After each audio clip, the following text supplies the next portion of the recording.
ഇൻഫോസ്പെയറിൻ്റെ പുതിയൊരു വീഡിയോയിലേക്ക് ഏവർക്കും സ്വാഗതം. സ്ത്രീപക്ഷ നവകേരള നിർമ്മിതിയിൽ നിർണായക ചുവടുവെപ്പുമായി സംസ്ഥാന സർക്കാരിൻ്റെ സ്ത്രീ സുരക്ഷാ പെൻഷൻ പദ്ധതിക്ക് ഇന്ന് തുടക്കമായിരിക്കുകയാണ്.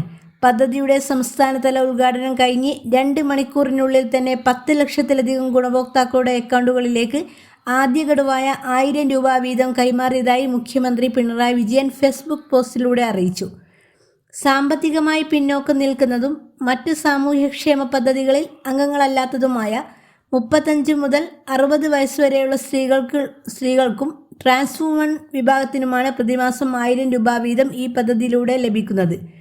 നിലവിൽ 10,18,042 ഗുണഭോക്താക്കൾക്കാണ് ഇപ്പോൾ തുക ലഭ്യമാക്കിയിരിക്കുന്നത്.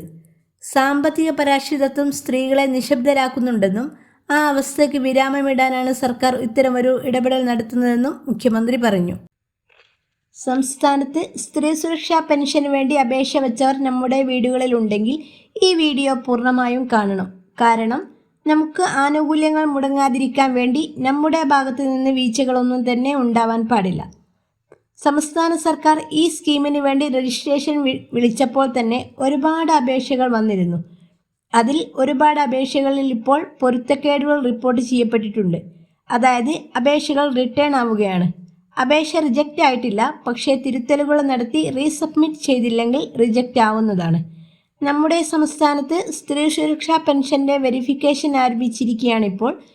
ഉദ്യോഗസ്ഥർ എല്ലാ ഡോക്യുമെൻസും കൃത്യമായി പരിശോധിച്ച് സ്ഥിരീകരിക്കുകയും ചെയ്യുന്നുണ്ട്. നമുക്ക് മറ്റ് പെൻഷൻ ആനുകൂല്യങ്ങൾ ഏതെങ്കിലും ലഭിക്കുന്നുണ്ടെങ്കിൽ, അതായത് സർക്കാരിൻ്റെ ഏതെങ്കിലും മേഖലയിൽ നിന്ന് മറ്റാനുകൂല്യങ്ങൾ വാങ്ങുന്നുണ്ടെങ്കിൽ, അതുപോലെ സർക്കാർ ജോലിയുള്ളവർ അത് സ്ഥിരമോ അല്ലെങ്കിൽ താൽക്കാലികമോ കരാർ തൊഴിലോ ആയിക്കോട്ടെ, അങ്ങനെയുള്ള ആനുകൂല്യങ്ങൾ വാങ്ങുന്നുണ്ടെങ്കിൽ ഇതെല്ലാം തന്നെ നമ്മുടെ ആധാർ ഡാറ്റ വെച്ച് പരിശോധിച്ച് വെരിഫൈ ചെയ്യുന്നതായിരിക്കും. അതുമാത്രമല്ല, ഇപ്പോൾ 20 ലക്ഷത്തിന് മുകളിൽ അപേക്ഷകൾ ഓൺലൈൻ കേന്ദ്രങ്ങൾ വഴി അക്ഷയ കേന്ദ്രങ്ങൾ വഴിയും സമർപ്പിച്ചിട്ടുണ്ട്. അപേക്ഷയിൽ കഴിഞ്ഞ വീഡിയോയിൽ പറഞ്ഞതുപോലെ തന്നെ ഡോക്യുമെൻറ്റുകളിൽ തിരുത്തലുകൾ വന്നിട്ട് അപേക്ഷ റിട്ടേൺ ആവുകയാണിപ്പോൾ. അതിൽ പ്രധാനമായും പേരിലെ പൊരുത്തക്കേടാണ്. എല്ലാ ഡോക്യുമെൻസിലും പേര് ഒരുപോലെ അല്ലാത്തവർക്കും ഡേറ്റ് ഓഫ് ബർത്തിലെ ക്രമക്കേടുമാണ് ഇപ്പോൾ പ്രധാനമായും അപേക്ഷ റിട്ടേൺ ആവാൻ കാരണം. അതുകൊണ്ട് തന്നെ അങ്ങനെയുള്ളവർ 1 and same സർട്ടിഫിക്കറ്റ് ഹാജരാക്കേണ്ടി വരും. പ്രത്യേകം ശ്രദ്ധിക്കുക. തിരുത്തലുകൾ ഉള്ളവർ 1 and same സർട്ടിഫിക്കറ്റ് ഹാജരാക്കേണ്ടി വരും. അപേക്ഷ റിട്ടേൺ ആയിട്ടുണ്ടോ എന്ന് മനസ്സിലാക്കുന്നതിന് സ്റ്റാറ്റസ് പരിശോധിക്കുകയും വേണം. നമ്മൾ എവിടെ വെച്ചാണോ അപേക്ഷകൾ സമർപ്പിച്ചത്, അക്ഷയയിൽ വെച്ചോ ഓൺലൈൻ സർവീസ് സെൻറ്ററിൽ വെച്ചോ ആണെങ്കിൽ അവരെ വിളിച്ച് നമ്മുടെ അപ്ലിക്കേഷനും കാര്യങ്ങളും ഉൾപ്പെടെ പറഞ്ഞു കൊടുത്ത് സ്റ്റാറ്റസ് ചെക്ക് ചെയ്യിപ്പിക്കുക. ഇനി ഫോണിൽ സ്റ്റാറ്റസ് നോക്കാൻ അറിയുന്നവർ അതുവഴി രജിസ്റ്റർ ചെയ്തപ്പോൾ കൊടുത്ത ഫോൺ നമ്പർ കൊടുത്ത് ലോഗിൻ ചെയ്ത് ചെക്ക് ചെയ്യിക്കുക. ഇനി ഫോണിൽ സ്ത്രീ സുരക്ഷാ പെൻഷന് സ്റ്റാറ്റസ് ചെക്ക് ചെയ്യാൻ അറിയാത്തവർക്ക് വേണ്ടി അതിനെക്കുറിച്ചുള്ള ഒരു വീഡിയോ ചെയ്തിട്ടുണ്ട്. അത് കണ്ട് കൃത്യമായി മനസ്സിലാക്കി വീട്ടിലിരുന്നും നമുക്ക് ചെക്ക് ചെയ്യാവുന്നതാണ്.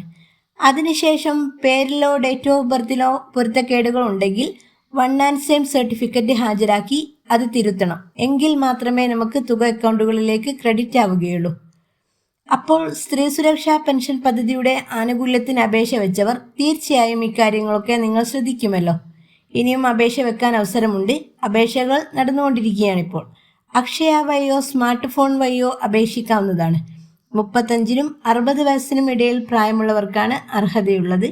പക്ഷേ അപേക്ഷ വെക്കുമ്പോൾ എല്ലാ രേഖകളിലെയും നമ്മുടെ പേര് മറ്റ് കാര്യങ്ങളെല്ലാം തന്നെ ഒരുപോലെ ആയിരിക്കാൻ ഗുണഭോക്താക്കൾ ശ്രദ്ധിക്കണം. അതിലെന്തെങ്കിലും പൊരുത്തക്കേടുകൾ ഉണ്ടെങ്കിൽ പോലും അപേക്ഷ റിജക്റ്റ് ആവുന്നതാണ്. റിട്ടേൺ ടു സിറ്റിസൺ എന്നൊക്കെയാണ് കാണിക്കുന്നതെങ്കിൽ തീർച്ചയായും അപേക്ഷ ഒന്ന് പുനഃപരിശോധിച്ച് റീസബ്മിറ്റ് ചെയ്യുക. ഈ പ്രധാനപ്പെട്ട ഇൻഫർമേഷൻ മറ്റുള്ളവരിലേക്കും ഷെയർ ചെയ്യുമല്ലോ. Thank you for watching.